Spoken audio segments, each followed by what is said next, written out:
دشمنوں کو لگام ڈالنے والا قرآنی وظیفہ یا جبارو یا قہارو کا یہ عمل ہے۔ دشمن کو حسن سلوک کرنے پر مجبور کر دینے والا یہ وظیفہ، حاسدوں کی اب کوئی بھی چال کامیاب نہیں ہوگی، آپ کی جان چھوٹ جائے گی۔ اعوذ باللہ من الشیطان الرجیم، بسم اللہ الرحمن الرحیم۔ شروع کرتی ہوں اللہ کے بابرکت نام سے جو بڑا مہربان اور نہایت رحم فرمانے والا ہے۔ لاکھوں کروڑوں درود و سلام ہو کملی والے آقا محمد مصطفیٰ صلی اللہ علیہ وآلہ وسلم پر، جو خاتم النبیین ہیں، جو خاتم المرسلین ہیں، جن کے بعد نہ کوئی نبی ہے نہ رسول ہے۔ لاکھوں کروڑوں درود و سلام ہوں اہل بیت پر۔ السلام علیکم ورحمۃ اللہ وبرکاتہ۔ آپ دیکھ رہے ہیں میرا یوٹیوب چینل قرآنی ولاگ۔ اللہ والو، جادو کی دو اقسام ہیں، میادی جادو اور جادو بذریعہ جنات۔ دونوں اقسام جادو کی سخت ترین اقسام ہیں۔ دونوں کے بارے میں ذرا سی تفصیل آج آپ لوگوں کے ساتھ شیئر کروں گی۔ میادی جادو سے مراد جادو ہے جو ایک خاص مدت کے لیے کیا جاتا ہے۔ اس میں جو جنات بھیجے جاتے ہیں وہ خاص مدت میں اپنا مقصد پورا کرنے کے پابند ہوتے ہیں، یعنی کہ ان کا ایک ٹائم فکس ہوتا ہے کہ آپ نے اتنے عرصے میں یہ کام پورا کر کے واپس آنا ہے۔ اللہ والو، اس کو بولتے ہیں میادی جادو۔ یہ تمام قسم کے جنات نہیں ہوتے، یہ عام قسم کے جنات نہیں ہوتے بلکہ سخت قسم کے جنات ہوتے ہیں۔ اس کے علاج کا طریقہ کار یہ ہے کہ میادی جادو کے علاج میں عامل کو مریض کا بہت زیادہ خیال رکھنا چاہیے۔ یہ جادو عموماً بیمار کرنے کے لیے کیا جاتا ہے اور مریض بڑی تیزی کے ساتھ بیمار ہوتا چلا جاتا ہے اور اس کا نقصان ہوتا چلا جاتا ہے۔ اس لیے جس بھی مقصد کے لیے جادو کیا گیا اس مقصد کو ختم کرنے کے لیے بڑا ہی طاقتور ترین پاورفل عمل کیا جائے۔ نمبر 2، جناتی جادو۔ جناتی جادو سے مراد ہے کہ وہ جادو جو جنات انسانوں پر کرتے ہیں۔ اللہ والو، یاد رہے کہ انسان انسانوں پر جادو کرتے ہیں، جادوگر انسانوں پر جادو کرتے ہیں، لیکن جنات میں بھی بہت بڑے بڑے عامل ہوتے ہیں جو انسانوں پر جادو کر دیتے ہیں۔ یعنی جنات میں بھی عامل جادوگر ہوتے ہیں وہ انسانوں پر جادو کرتے ہیں۔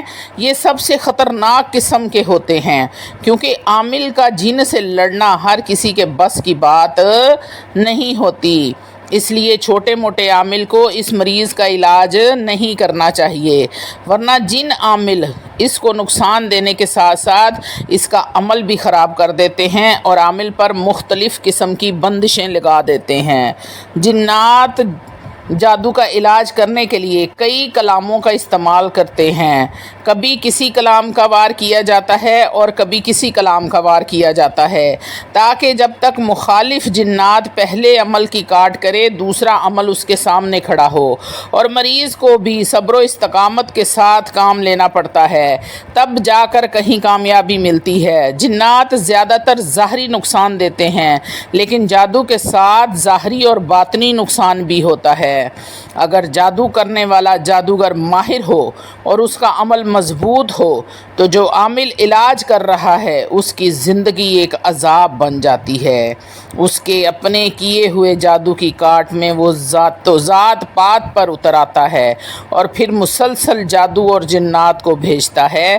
وہ گھر میں آ کر جگہ جگہ تعویذات دباتے ہیں، ہڈیاں اور خون وغیرہ دبا جاتے ہیں، الغرض کے سارے گندے الٹے کام کرتے ہیں۔ اللہ والو، میرے خیال میں جادو جنات کی اتنی معلومات آپ کے لیے کافی ہوں گی۔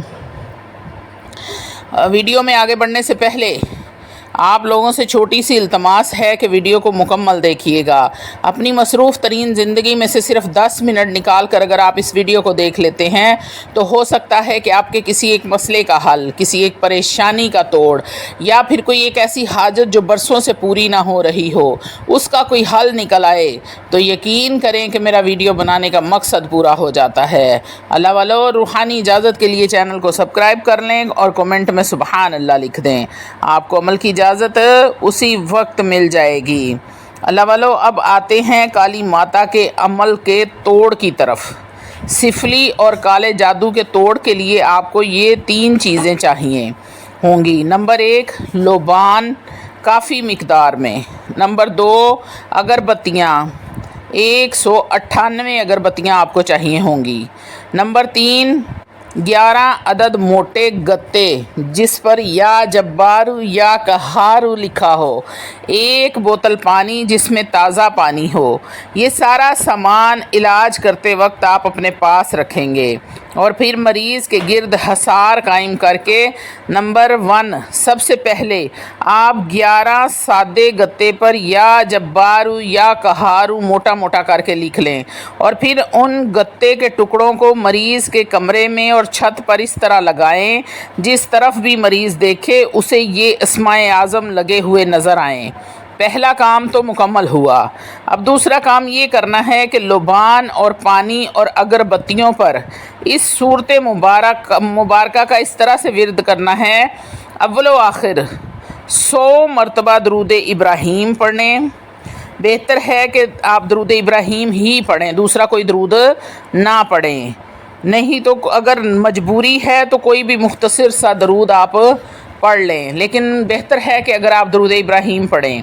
1 تسبیح درود ابراہیم کی اور پھر درمیان میں یہ اسم الہی یا جبارو یا قہارو کو 1100 مرتبہ پڑھنا ہے اور پھر سورہ فلق 300 مرتبہ پڑھنی ہے، پھر سورہ ناس 300 مرتبہ پڑھنی ہے۔ اس طریقے سے پڑھنی ہے کہ پہلے دھیان سے سن لیں اور پھر سورۃ الکوثر کو 101 مرتبہ اس طریقے سے پڑھیں اور پھر حروف مقطعات 141 مرتبہ۔ تمام پڑھائی مکمل کرنے کے بعد لوبان اور پانی اور اگربتی پر دم کر لیں۔ اس پانی میں سے تھوڑا سا پانی مریض کو پلائیں اور اس پانی سے مریض کو غسل بھی کروائیں۔ پانی کم پڑنے پر مزید پانی اس میں ملا لیں۔ غسل کے دوران لوبان کی دھونی گھر میں سلگھائیں اور جب غسل کر کے مریض باہر آئے تو اس پر 7 مرتبہ آیت الکرسی اور 7 مرتبہ چاروں کل پڑھ کر مریض پر دم کریں اور مریض کے کمرے میں صبح کے وقت صبح اور شام لوبان کی دھونی دیں اور اس کے کمرے میں صبح شام اور رات کو 2 اگربتیاں جلائیں۔ اس طرح 6 عدد اگربتیاں روزانہ جلیں گی۔ مریض کے گلے میں حروف مقطعات لکھ کر تعویذ بنا کر پہنا دیں۔ اسی طرح آپ نے حروف مقطعات کی اور سورتوں کی پڑھائی جس ترتیب سے بتائی گئی ہے اسی لیے اپنے لیے جاری رکھنی ہے اور 7 دن تک آپ نے اس پڑھائی کو مسلسل جاری رکھنا ہے اور پانی بھی آپ نے وہی رکھنا ہے جو آپ نے پہلے دن رکھا تھا اور اگربتی اور لوبان بھی ساتھ رکھیں۔ پانی پلانے اور نہانے کا عمل 33 دن تک جاری رکھنا ہے۔ اسی طرح لوبان اور اگربتی کا کام بھی 33 دن تک جاری رکھنا ہے۔ انشاءاللہ تعالی العزیز اس سے کالے جادو، ہندوؤں کے جادو، سفلی جادو، کالی ماتا کے بھگتوں کے جادو ہمیشہ ہمیشہ کے لیے ختم ہو جائیں گے اور آپ ان سے محفوظ ہو جائیں گے۔ اب ان کا کیا ہوا جادو ان کی طرف واپس پلٹ جائے گا، ان کو ہی نقصان پہنچائے گا جو آپ کو نقصان پہنچانا چاہتے تھے۔ اللہ والو یہ بڑا ہی مجرب عمل ہے، اگر آپ اس کو کرتے ہیں تو انشاءاللہ تعالی العزیز کسی بھی قسم کا کوئی بھی گندا جادو آپ پر اثر نہیں کرے گا، ہمیشہ ہمیشہ کے لیے آپ ان اثرات سے محفوظ ہو جائیں گے۔ امید کرتی ہوں کہ آپ کو عمل کی سمجھ آ گئی ہوگی۔ اگر کوئی بھی بات سمجھ میں نہ آئے آپ ویڈیو کو بار بار دیکھیں اور کاؤنٹ کر لیں سارا کچھ جو بھی میں نے جیسے بھی بتایا ہے۔ انشاءاللہ تعالی اگر بتائے ہوئے طریقے کے مطابق آپ کرتے ہیں، ایک ایک سٹیپ کو فالو کرتے ہیں تو آپ کو کبھی بھی مایوسی کا سامنا نہیں کرنا پڑے گا۔ وآخر